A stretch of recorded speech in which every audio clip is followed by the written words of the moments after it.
Hello, કેમ છો બધામાં?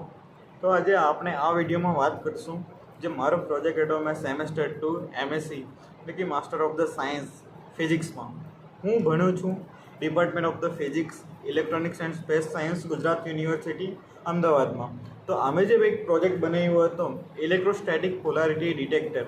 તો આ વિડીયોમાં એના આપણે જે બેઝિક કમ્પોનન્ટ છે એના વિશે વાતો કરીશું કે એનું કામ શું છે, જે આપણે જે બનાવેલું છે પ્રોજેક્ટ ઇલેક્ટ્રોસ્ટેટિક પોલારિટી ડિટેક્ટર કે એમાં એ શું વર્ક કરે છે. તો પણ એમાં આપણે પ્રોજેક્ટ 2 વાર બનાવવો થાય છે. કોઈ પણ એક્ઝામમાં આપણે પ્રોજેક્ટ 2 વાર બનાવવાનો હોય છે. જ્યારે જે કોલેજની મિડ એક્ઝામ હોય છે કે ડિપાર્ટમેન્ટની કે યુનિવર્સિટીની, ત્યારે એ પ્રોજેક્ટ આપણે આવા બ્રેડ બોર્ડ પર બનાવવાનું હોય છે.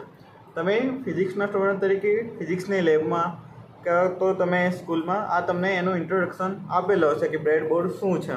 ત્યારબાદ ફાઇનલ જે એક્સટર્નલ એક્ઝામ છે એમાં એ જ પ્રોજેક્ટ આપણે પીસીબી પર બનાવવાનો હોય છે. તમે જોઈ શકો છો આ છે પીસીબી, જે આ રીતે આપણે સોલ્ડરિંગ કરીને બનાવવાનું હોય છે. પીસીબી એટલે કે પ્રિન્ટેડ સર્કિટ બોર્ડ, બરાબર?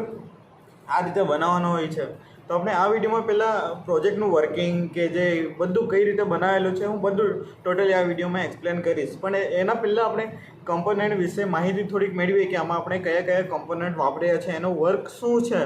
આ જે પોલારિટી ડિટેક્ટર બનાવેલું છે આપણે એમાં એ કમ્પોનન્ટ શું કામ કરે છે, તો એ આપણે પહેલાં જોશું. જેમાં આપણે પહેલાં લઈએ કે આ છે સર્કિટનો રિસીવર એન્ટેના, જે તમે કોપર અને બ્રાસની મદદથી તમે પોતે પણ હાથથી જો તમારે ભાઈ કોપરને એવું બસ બનાવી શકો છો. જો તમને બજારમાં ઇઝીલી આ મળતું નથી.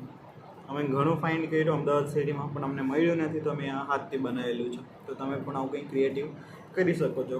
એ વર્ક કરે છે. તમે આ બ્રાસ અને કોપર લેશો તો વર્ક કરશે જ એન્ટેના. આ છે અમારો પ્રોજેક્ટ જે અમે પીસીબી પર બનાવેલો છે. તમે જોઈ શકો છો આ બધું સોલ્ડરિંગ કરીને પીસીબી પર અમે બનાવેલું છે. અને એનું નામ છે ઇલેક્ટ્રોસ્ટેટિક પોલારિટી ડિટેક્ટર, જે પોલારિટી ડિટેક્ટ કરવામાં તમને હેલ્પ કરે છે. તો તમે આ જોવો છો કઈ રીતે અમે બનાવ્યો છે. આ રીતે આગળથી સારો દેખાય છે, પણ પાછળથી જો સોલ્ડરિંગ કરેલ છે તો કેવો દેખાય છે, ગુચડા મીચડા. તો ચાલો એનો આપણે જાણીએ થોડુંક આપણે ઇન્ટ્રોડક્શન કે શું કઈ રીતે વર્ક કરે છે. ઓકે, તો તમે જોઈ શકો છો. તો આ વર્કિંગ કન્ડિશનમાં છે, પણ હું તમને પહેલાં એક્સપ્લેન કરીશ, બરાબર? કે અહીં તમે જોવો છો જે એન્ટેના છે, એન્ટેના જે પોલારિટી ડિટેક્ટ કરે છે. તો કે કોઈ એરમાંથી કે આ પેન તમે ધારી લો કે એર છે, બરાબર? એર કાં તો કોઈ તરંગ છે, એમ જાય છે તરંગ અહીં અથડાય છે. તો અહીં જેમ વેવ્સ અહીં એન્ટેનાને અથડાય છે ત્યારે અહીં જનરેટ થાય છે ઓક્સિલેશન્સ. એના લીધે પોલારિટી અહીં કેવી રીતે જનરેટ થાય છે. પોલારિટી એટલે કે ધ્રુવીયતા, જેને આપણે સિમ્પલ વર્ડમાં કહીએ કે state with the two opposite distinct poles of the characteristics the such positive negative electric charge or north south magnetic poles. આવી રીતે આપણે કહી શકીએ છીએ. અને તમે આ જોવો છો કે આને કહેવાય છે પીસીબી, જે આ છે આખી સર્કિટ, એને કહેવાય છે પીસીબી, પ્રિન્ટેડ સર્કિટ બોર્ડ. કે આપણે સિમ્પલ વર્ડમાં કહીએ ને કે the PCB is the rigid body that physical support and the electric connection connect electrons component like a capacitor, resistor, chips using copper and it is વગેરે test conductance it is વગેરે આવું બધું છે. અને આપણે જોઈએ કે ઇલેક્ટ્રોસ્ટેટિક અહીં ઇન્ડક્શન થાય છે. જે આપણે વાત કરી ને કે અહીંયા જે અથડાય છે એમ ઇન્ડક્શન થાય છે. એટલે કે ગુજરાતીમાં કહીએ તો ગુજરાતીમાં પ્રેરણ, ઇન્ડક્શન એટલે કે પ્રેરણ. તો અહીં આપણે પ્રોજેક્ટ છે ઇલેક્ટ્રોસ્ટેટિક પોલારિટી ડિટેક્ટર. અહીં જે ઇન્ડક્શન થાય છે તો એને કહી શકીએ છીએ ઇલેક્ટ્રોસ્ટેટિક ઇન્ડક્શન. જેને આપણે સિમ્પલ વર્ડ્સમાં કહીએ ને કે તો it is the process of the radical reverse the electric charge in the object cast by the influence of the nearly charge without any direct physical contact. આ અહીં ઇન્ડક્શન છે. અને પ્રિન્સિપલ તરીકે પણ કહી શકીએ છીએ. તો આપણે સિમ્પલ શબ્દમાં સમજીએ ને કે ઇન્ડક્શન એટલે શું છે, તો તમને ટૂંકમાં કીધું કે અહીં જે તરંગ આવે છે અને એને અથડાય છે ત્યારે અહીં દોલનો ઓક્સિલેશન યાની કે દોલનો ઉત્પન્ન થાય છે. તમને ખબર છે કે દોલનો એટલે શું? કે ધારો કે અહીંયા એક પેન છે, આપણે એને નહીં કોઈ એક પ્રયોગ તમે ફિઝિક્સમાં કરેલો છે કે અહીં આમ અહીંથી એને ફોર્સ લગાડો તો આમ અહીંથી જશે, અહીંયા જશે, પછી અહીંયા જશે તો પેલું એક થશે, એક દોલન થશે. આ રીતે પેલું ઓક્સિલેશન થાય છે, ઓક્સિલેશન. તો અહીં એના લીધે અહીં આપણે પોલારિટી જનરેટ થાય છે. અને એ હોય છે હાઈ ઇમ્પિડન્સ. એટલા માટે આપણે આ જે છે 3 મેગા ઓહ્મ રેઝિસ્ટર જોડેલો છે એને લિમિટ કરવા માટે, એટલા માટે જોડ્યો છે. અને અહીં જોઈએ કે એ સ્ટોરેજ કરવા માટે આપણે સ્પેશિયલી સિરામિક કેપેસિટર, જે અહીં તમે જોઈ શકો છો આપણે બે યુઝ કરેલા છે, પોઝિટિવ માટે એક નેગેટિવ માટે. અને કેપેસિટર બે પ્રકારના હોય છે, જે ઇલેક્ટ્રોલાઇટ કે જેમાં પોલારિટી હોય છે, અને આ ઇલેક્ટ્રોસ્ટેટ આ જે છે એ સિરામિક કેપેસિટર છે કે જેમાં પોલારિટી નથી હોતી, એટલે કે એમાં પ્લસ માઇનસ નથી હોતો. પહેલામાં ઇલેક્ટ્રોલાઇટ કેપેસિટરમાં પ્લસ માઇનસ હોય છે. અને આપણે આ બીજો રજિસ્ટર પણ યુઝ કરેલો છે. તમે જોઈ શકો છો કે આ સિગ્નલને આઇડેન્ટિફિકેશન કરે છે અને આગળ મોકલે છે. અને જે મેન જે છે આઈસી છે 4011 કે જે એમાં અંદર 4 NAND ગેટ છે. NAND ગેટ વિશે તમે ભણી ગયેલા છે કે યુનિવર્સલ ગેટ છે. અને આ આઈસી જે છે અહીં સિગ્નલને એમ્પ્લિફાય નથી કરતી, એ સિગ્નલને સ્વિચ કરે છે, પછી આઉટપુટમાં મોકલે છે. અને અહીં જે રજિસ્ટર આપણે જોયેલા છે 1K, એ ફક્ત એને કરંટને લિમિટ કરવા માટે. આજે આપણે રેડ છે પોઝિટિવ ચાર્જ ડિટેક્ટ કરે છે, બરાબર? અને આ બ્લુ છે એ નેગેટિવ. અને અહીં આપણે બ્લુ જોઈએ છે એટલા માટે કે બસ પાવર અંદર જાય છે કે નહીં, પાવર અંદર જાય છે કે નહીં એ ચેક કરવા માટે. અને અહીં જે તમને મોટો ડાયોડ દેખાય છે એ આપણે પાવરને એક ડાયરેક્શનમાં મોકલવા માટે આપણે અહીં યુઝ કરેલો છે.